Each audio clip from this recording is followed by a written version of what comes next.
When a powerful CEO gets trapped in a hotel elevator with a stranger, desperation makes her ask the unthinkable, be her fake boyfriend at her ex's wedding. But what starts as a one-day favor becomes something neither of them saw coming. A story about second chances, broken hearts learning to trust again. Before we continue, please tell us, where in the world are you tuning in from? We love seeing how far our stories travel. The elevator doors were closing when Astra Whites heard her own voice, sharp, commanding, urgent. "Hold it, please." A hand shot out, catching the door just in time. Astra rushed in, breathless, her designer heels clicking against the polished floor. She pressed the button for the 6th floor and leaned back, exhaling slowly. "Thank you," she said, not looking at the man who had stopped the door. "No problem." Derek Reed pressed the button for the 4th floor and settled against the wall. He had been checking his watch obsessively all morning, a habit he'd developed since becoming a single father.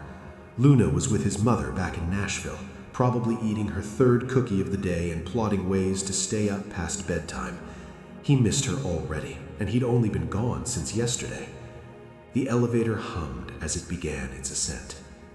And then it stopped. The lights flickered. A low, mechanical groan echoed through the shaft. The car jolted once, then went still. Astra's polished composure cracked. "You've got to be kidding me!" She jabbed the emergency button. A tinny voice crackled through the speaker. "We're aware of the situation. Maintenance is on the way. Estimated wait time is approximately 25 to 30 minutes. 30 minutes? Astra pulled out her phone. No signal. She let out a sharp breath and closed her eyes. Perfect. This is exactly what I needed today. Derek leaned against the wall, surprisingly unbothered. After years of navigating single fatherhood, tantrums in grocery stores, emergency room visits at 2 a.m., school projects announced the night before they were due, a stuck elevator barely registered on his stress scale. "Could be worse," he offered. Astra shot him a look. How exactly could this be worse? Could be stuck with someone who won't stop talking, or someone who panics in small spaces, or... He shrugged and pulled a small tin from his pocket. Someone who doesn't have mints. Despite herself, the corner of her mouth twitched. She took a mint. I suppose that's true. For a few minutes, they stood in silence. Derek noticed her checking her watch repeatedly, her fingers drumming against her purse with nervous energy. Whatever she had going on today, it was clearly weighing on her. He didn't pry.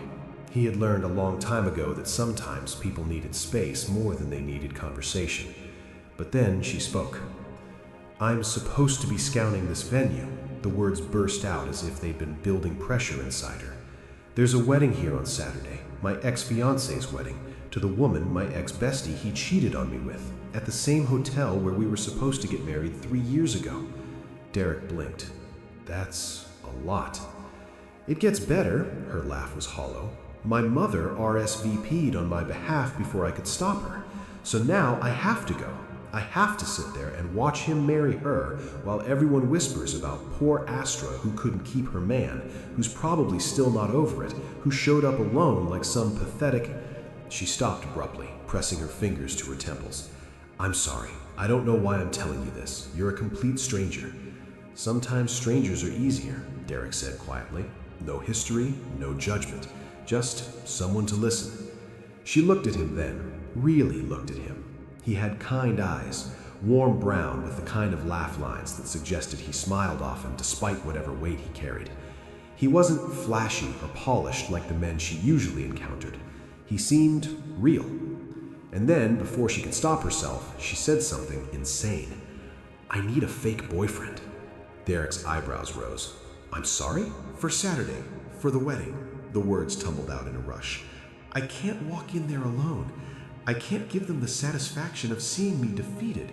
I need someone to stand beside me, hold my hand, make it look like I've moved on. Just for one day, one event, and then we never have to see each other again." She was breathing hard now, her cheeks flushed with a mixture of desperation and embarrassment. "I know how this sounds," she continued.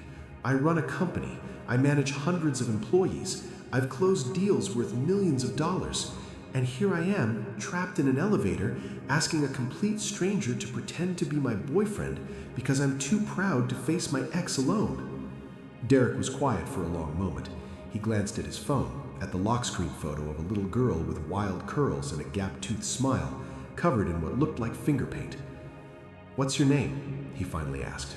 She blinked, caught off guard by the question. Astra Whites." "Derek Reed." He extended his hand and she shook it, her grip firm despite her obvious nerves. "What time on Saturday?" Astra stared at him. You're saying yes?" "I'm saying what time on Saturday."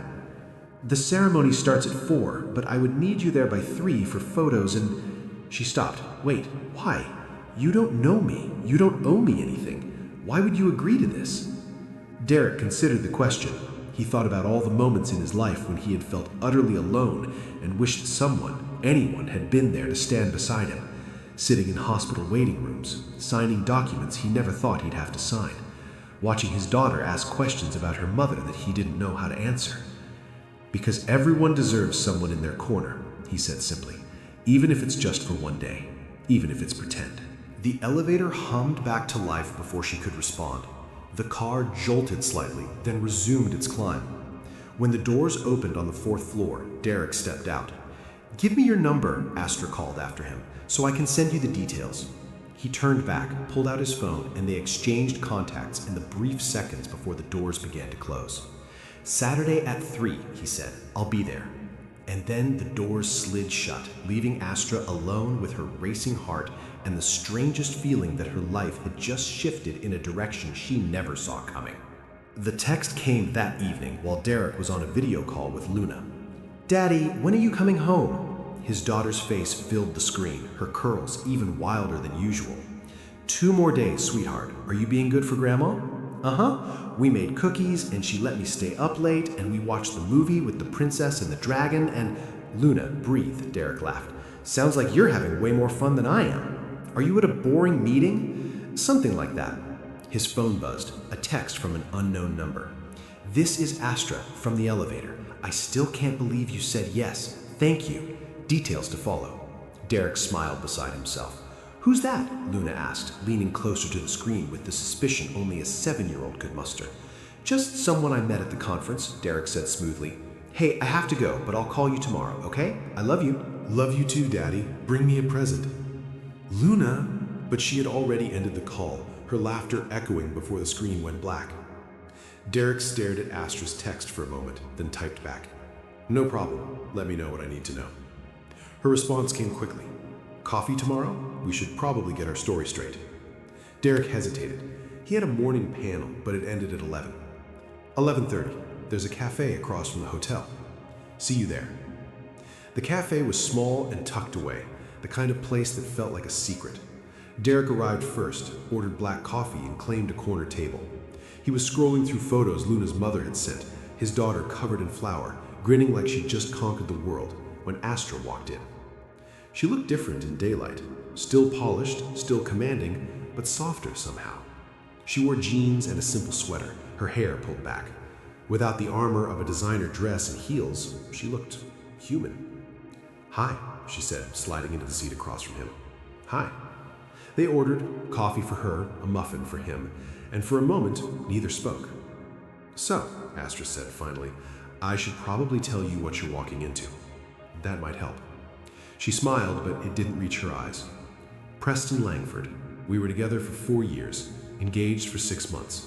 I thought he was it, the person I'd build a life with." She paused. Turns out he was building a life with someone else the entire time. "Your best friend," Derek said quietly, remembering what she'd said in the elevator. "Amanda. We met in college. She was my said-to-be maid of honor. She helped me pick out my wedding dress." Astra's voice was steady, but Derek could hear the edge underneath. "I found out 2 weeks before the wedding. Walked in on them at his apartment. Cliché, right?" "I'm sorry." "Don't be. I dodged a bullet." She took a sip of her coffee. "But my mother doesn't see it that way. She sees a daughter who couldn't keep a man, who focused too much on her career and not enough on being the perfect partner. So when the invitation came, she RSVP'd for me, said it would show everyone I'd moved on." Have you? Astra met his eyes. I don't know. I thought I had. But the idea of walking into that room alone, of everyone watching, waiting to see if I'll break. She trailed off. I just can't do it.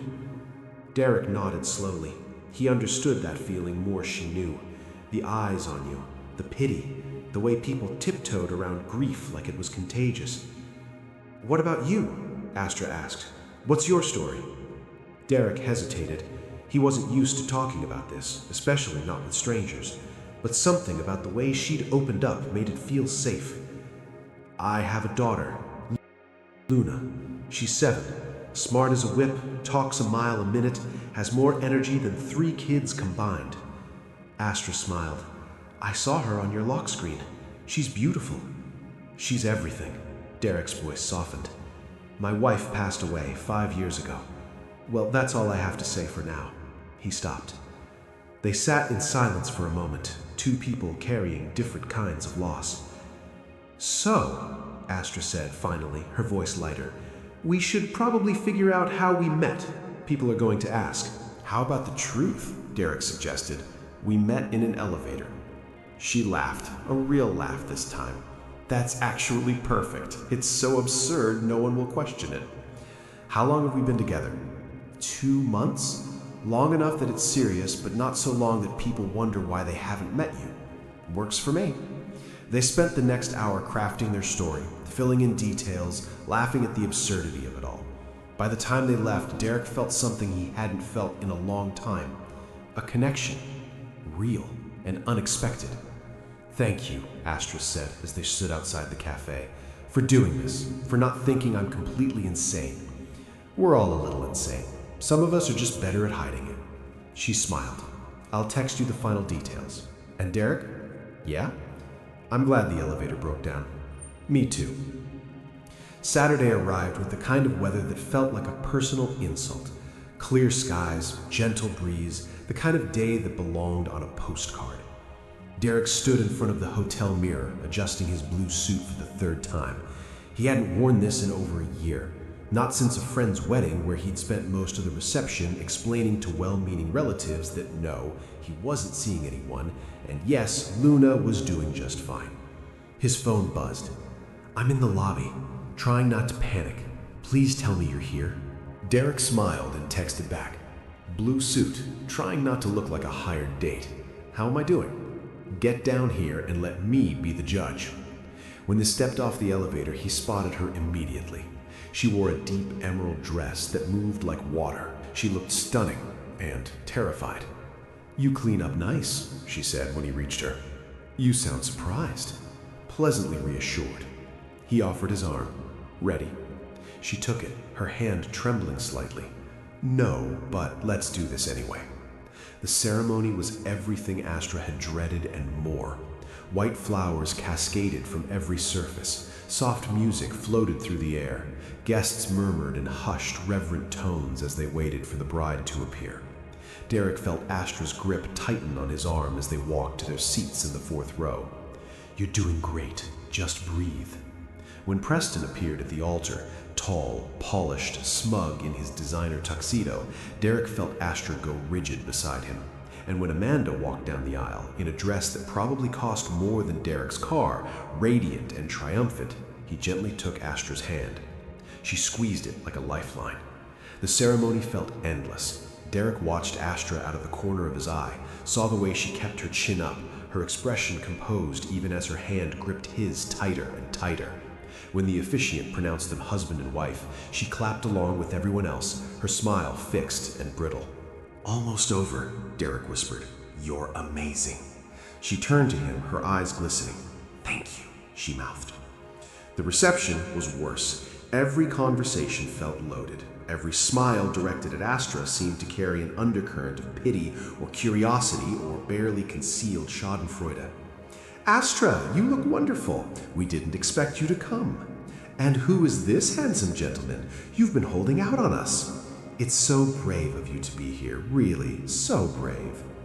Derek handled it with surprising ease. When people asked how they met, he smiled and said, Would you believe an elevator? When they asked how long they'd been together, he deflected with charm. Long enough to know she's extraordinary, short enough that I'm still trying to impress her. Astra watched him navigate her world, a world of sharp edges and hidden agendas, with grace she hadn't expected. He didn't belong here among the socialites and business moguls, but somehow he held his own.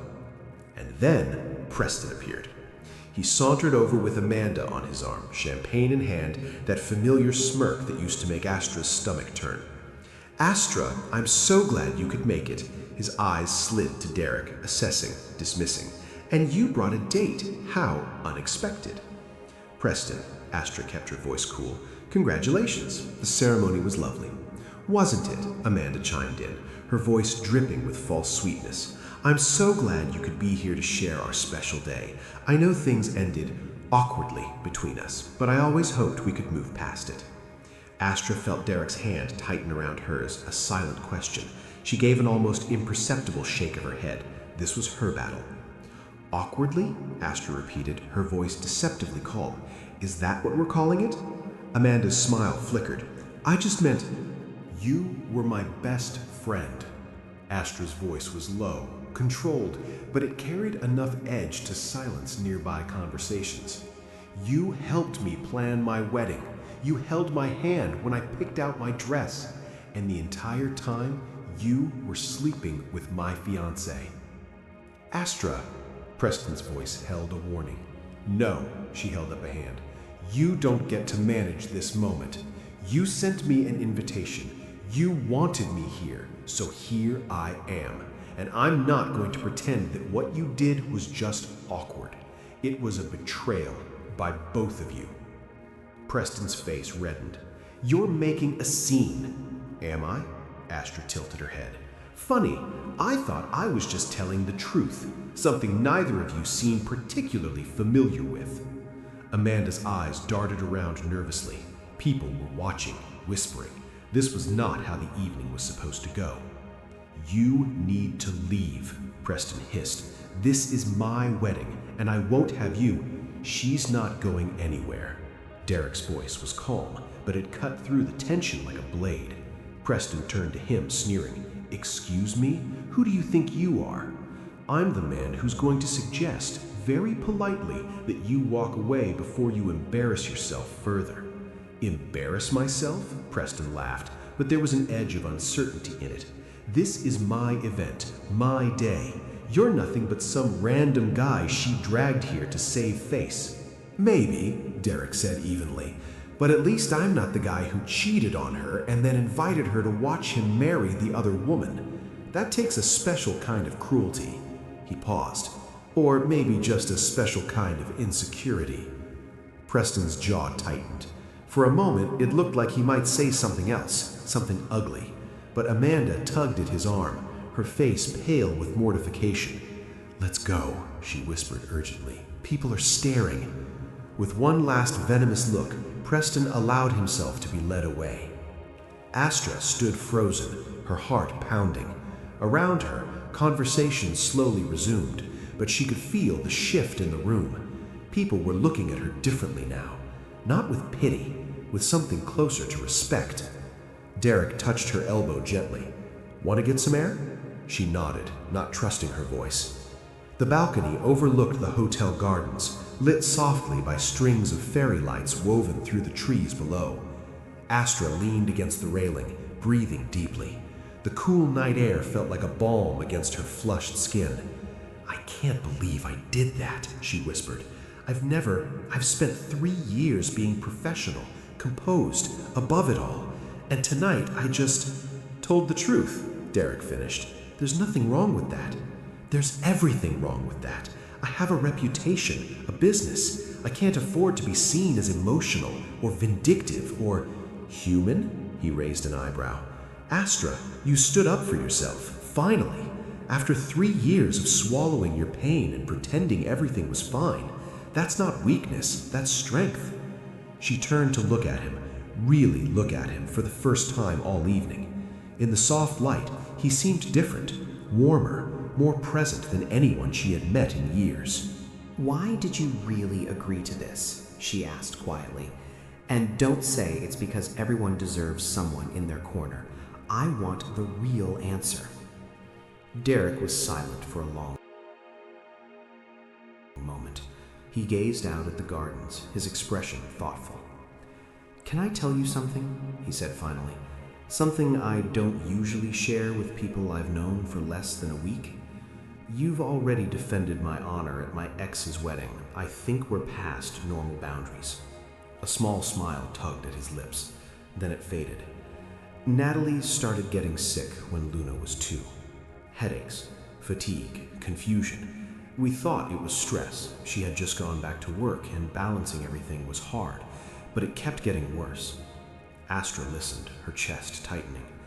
They diagnosed her with a rare autoimmune condition. It was attacking her nervous system, slowly shutting everything down. The doctors tried everything: experimental treatments, specialists, clinical trials. Natalie fought so hard. His voice cracked slightly.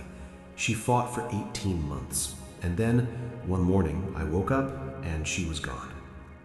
Astra pressed her hand to her mouth, tears springing to her eyes. "I'm so sorry, Derek." "It was 5 years ago. Some days it feels like yesterday. Other days it feels like another lifetime." He turned to face her.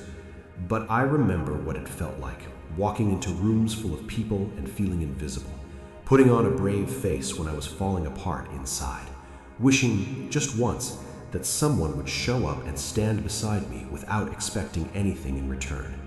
He met her eyes. "You asked me why I said yes. That's why. Because I saw something in you that I recognized, and I thought maybe we could both use someone in our corner, even if just for one night." They stood there in silence, 2 people who had walked through fire and somehow found each other on the other side. "Thank you," Astra whispered, "for tonight, for everything." "Thank you for asking," he replied. She laughed, surprised by the sound. "Can I ask you something?" "You can ask. I might not answer." Would you want to get coffee sometime? Not as a fake boyfriend, just as..." She hesitated. "Someone to talk to?" Derek studied her for a moment. Then he smiled, a real smile that reached his eyes. "I'd like that." Coffee became dinner, dinner became walks in the park, walks became late-night phone calls that stretched into the early morning hours. For the first 2 weeks, it felt easy, natural. They talked about everything: work, family, dreams, fears. Derek told her about Luna's latest obsession with dinosaurs and how she'd decided she wanted to be a paleontologist when she grew up. Astra told him about the challenges of running a company in a male-dominated industry, about the pressure to always be perfect, always be on.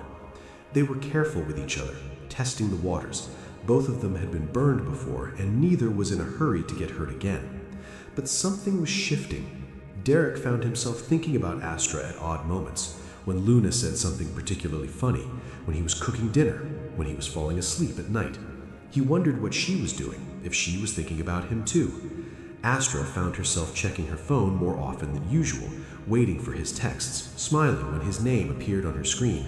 She hadn't felt this way in years, maybe ever. With Preston, everything had been calculated, strategic. This felt different, real. Months in, they were walking through Centennial Park after dinner, the late summer air warm and comfortable around them. "Luna asked about you today," Derek said suddenly. Astra's heart skipped. "She did?" "I might have mentioned that I've been seeing someone. She wanted to know if you like dinosaurs." "That's the vetting question?" "That's the vetting question." Astra laughed. "What did you tell her?" "I told her I'd ask." Derek stopped walking and turned to face her. "Do you like dinosaurs?" "I have a healthy respect for them," said Astra seriously. "Especially the velociraptors. Very misunderstood creatures." Derek's smile faded slightly. "She wants to meet you." The words hung in the air between them. "Derek, I know it's fast, it's complicated, and I need to be careful because if she gets attached and this doesn't work out..." He trailed off. "But I also can't keep you separate forever. You're becoming a big part of my life, and she's everything to me. So eventually those worlds have to meet." Astra felt a flutter of panic in her chest.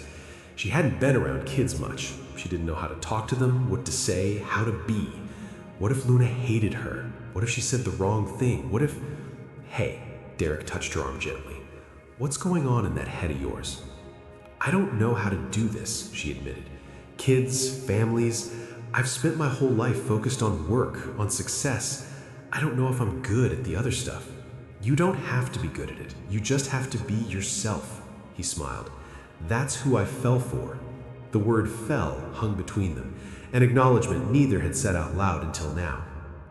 Okay, Astra said quietly. I'd love to meet her.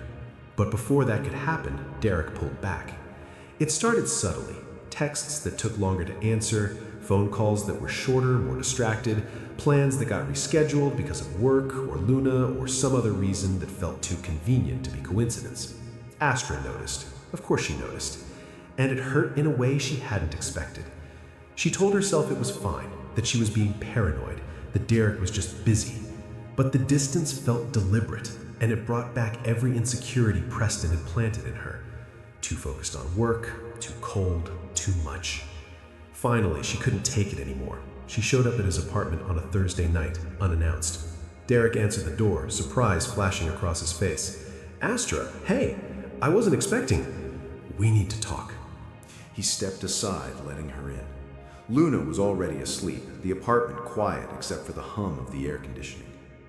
What's going on? Astra asked, her voice more vulnerable than she intended. Did I do something wrong? Because you've been distant for the past week, and I don't know if you're having second thoughts or if I'm reading too much into this, or... You didn't do anything wrong, Derek said quickly. He ran a hand through his hair, looking exhausted. I'm scared, Astra. Of what? Of this, he gestured between them. Of how much I'm starting to care about you. Of what happens if I introduce you to Luna and she gets attached and then it doesn't work out. She's already lost her mother. I can't let her lose someone else. Astra felt her throat tighten.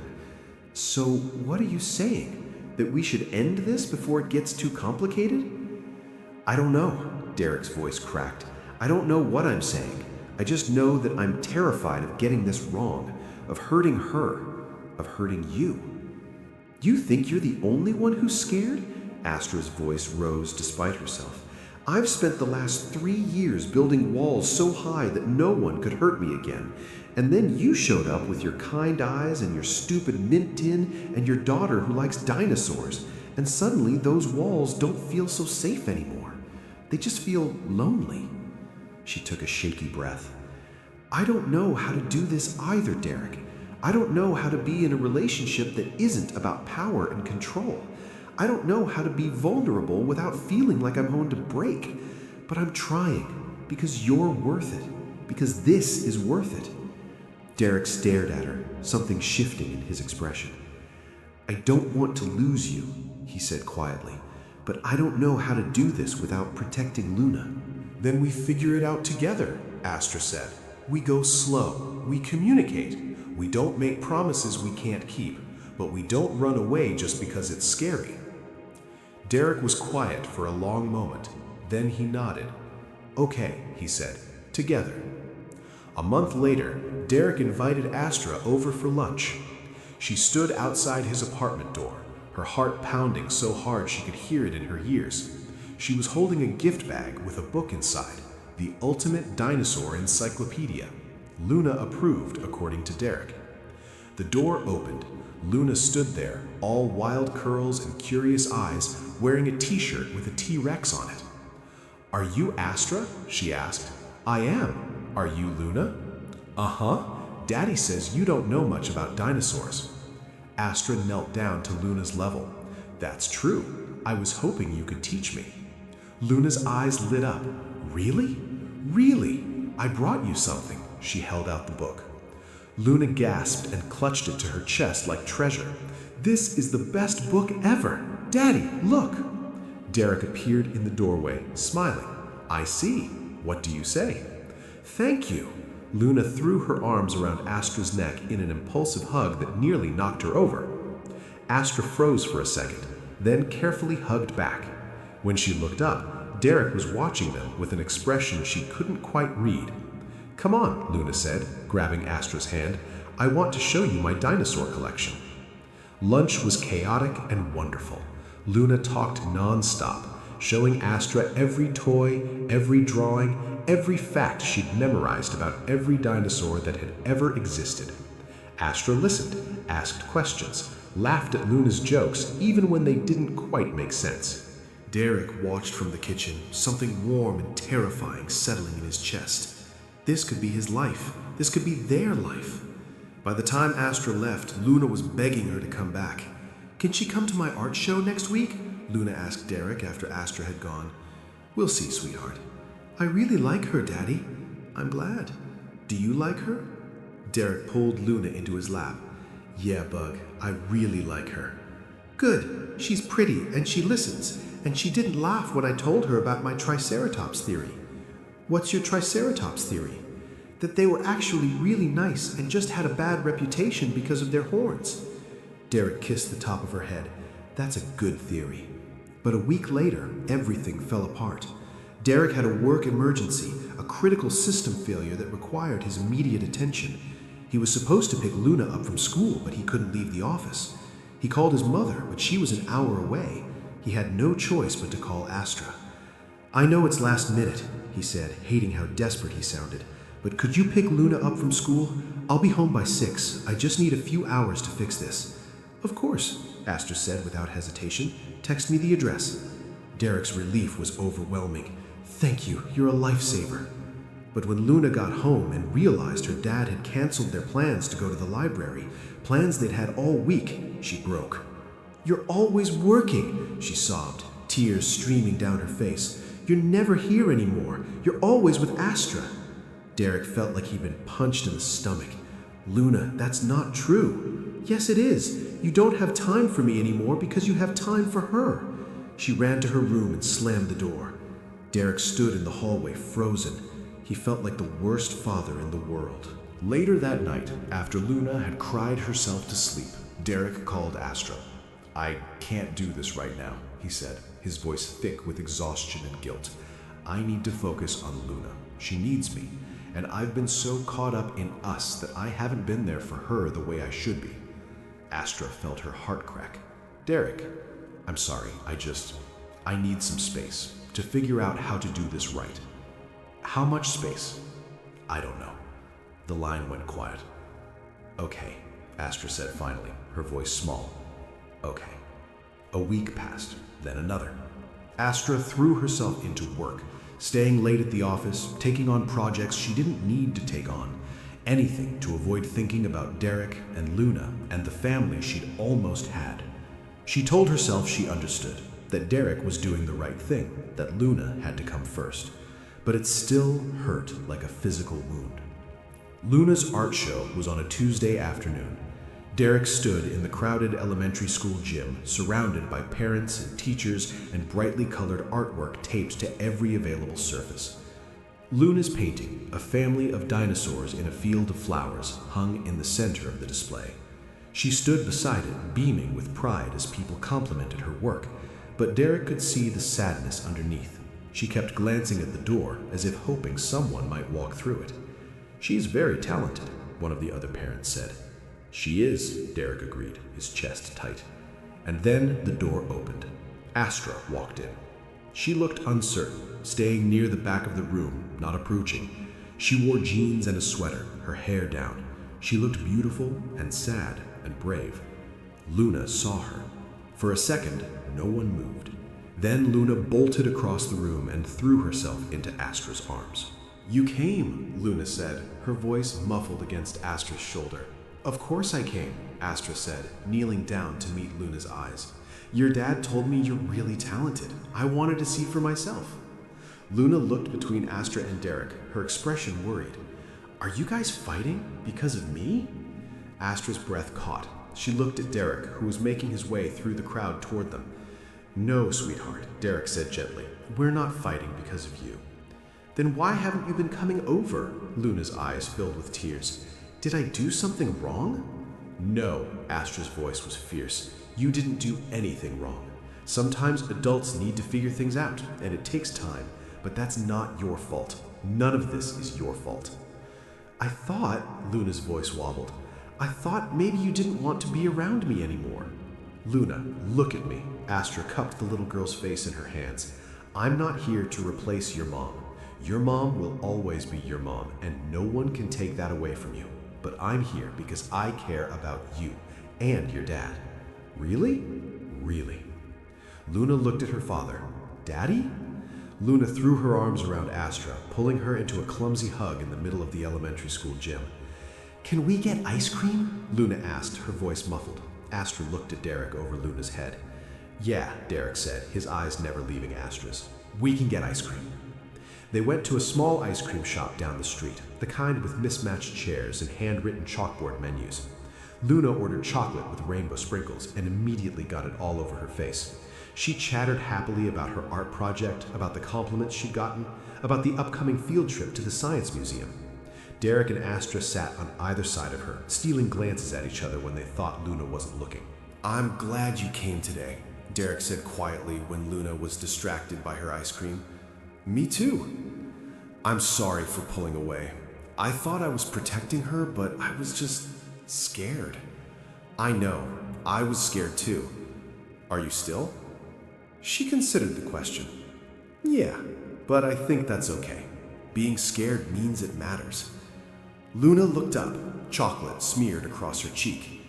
Are you guys going to be boyfriend and girlfriend again? Derek laughed. We'll see, Bug. You should be. Astra's nice, and she's good at listening, and she doesn't think my dinosaur theories are weird. Your dinosaur theories are brilliant, Astra said seriously. Luna grinned. See, Daddy? She gets it. 6 months passed. 6 months of family dinners and movie nights and art projects spread across Derek's kitchen table. 6 months of Astra learning how to braid hair and Derek teaching her how to make Luna's favorite pancakes. 6 months of Luna slowly, carefully starting to call Astra by a nickname she'd made up herself, Asta, because it was easier to say and because it felt like theirs. 6 months of Derek and Astra learning how to build something together, how to communicate, how to navigate the messy, beautiful chaos of becoming a family. It wasn't always easy. There were hard conversations about boundaries and expectations. There were moments when old fears crept in and threatened to tear them apart. There were nights when Derek worried he was being selfish, when Astra worried she wasn't enough, when Luna worried that if she loved Astra too much, she'd be betraying her mother's memory. But they figured it out, together. The park where Derek and Astra had their first real date looked different in late afternoon light. Golden hour bathed everything in warm, soft tones, making the trees glow and the grass shimmer. Astra didn't know why Derek had insisted on coming here today. He'd been unusually quiet all morning, checking his watch every few minutes, texting someone she couldn't see. Are you okay? Astra asked as they walked down the familiar path. Yeah, just wanted to show you something. He led her to the bench where they'd sat months ago, where their hands had almost touched, where Derek had first realized he was falling for her. Luna was waiting there. She wore a dress, something Astra had never seen her in before, and she was bouncing on her toes with barely contained excitement. In her hands, she held a poster board covered in glitter and paint. Astra's heart started pounding. Derek turned to face her, taking both her hands in his. Astra, he said, his voice thick with emotion. 6 months ago, I brought you here thinking it would just be coffee. Just two people trying to figure out if something that started in an elevator could become something real. He smiled. I didn't know then that you'd become the person I think about when I wake up. The person I want to tell every stupid little thing that happens during my day. The person who makes Luna laugh so hard she snorts chocolate milk out of her nose. Astra laughed through the tears that were already forming. I didn't know that Luna would start asking when you're coming over before she even says hello to me, that she'd drop pictures of the three of us and hang them on her wall, that she'd tell everyone at school about her Asta. Derek's voice cracked slightly. I'm not asking you to pretend anymore. I'm asking you to stay. For real. Forever. He dropped to one knee. Luna flipped her poster board around. In big, glittery letters, it read, Will you be part of our family? Astra pressed her hands to her mouth, tears streaming down her face. I love you, Derek said. Luna loves you. We want you here, not as a guest, not as someone passing through, as family. He pulled out a small velvet box and opened it. Will you marry me? Yes, Astra whispered, then louder. Yes, yes, 1,000 times yes. Derek slid the ring onto her finger and stood, pulling her into his arms. Luna squealed and threw herself at them, the poster board falling forgotten to the ground. They stood there, the three of them, holding each other as the golden light filtered through the trees. I love you, Astra whispered to Derek. Then she looked down at Luna. Both of you. Luna grinned up at her, her eyes bright. Can I call you Mom now? Astra's breath caught. She looked at Derek, who nodded encouragingly. If you want to, Astra said carefully, but only if it feels right to you. Luna thought about it for a moment. Then she nodded decisively. It feels right. Derek pulled them both close, his heart so full it felt like it might burst. You know, Astra said, looking around the park, I never thought I'd find home in a place like this. Derek kissed her forehead. Home isn't a place, it's us. Luna looked up at both of them, her expression serious. Does this mean we're a real family now? We've always been a real family, said Derek softly. We just made it official. Good, Luna grinned, because I already told everyone at school that Asta was going to be my mom. Astra laughed, the sound bright and free. Well, I guess I can't disappoint your classmates. Nope, said Luna, agreeing. That would be very embarrassing for all of us. They stood there as the sun dipped lower in the sky, three people who had found each other in the most unexpected way. A CEO who learned that vulnerability wasn't weakness. A single dad who learned that opening his heart again didn't mean betraying the past. And a little girl who learned that families come in all forms and that love has room for everyone. And somewhere, in the space between heartbreak and healing, between fear and faith, between what was and what could be, they had found each other. And that was enough. That was everything. If this story reminded you that love is worth the risk, that families come in all forms, and that sometimes the best things start in the most unexpected places, hit that subscribe button. Drop a heart if you believe in second chances, because everyone deserves someone in their corner. Everyone deserves a love that heals. Everyone deserves a family that chooses them back. I'll see you in the next story.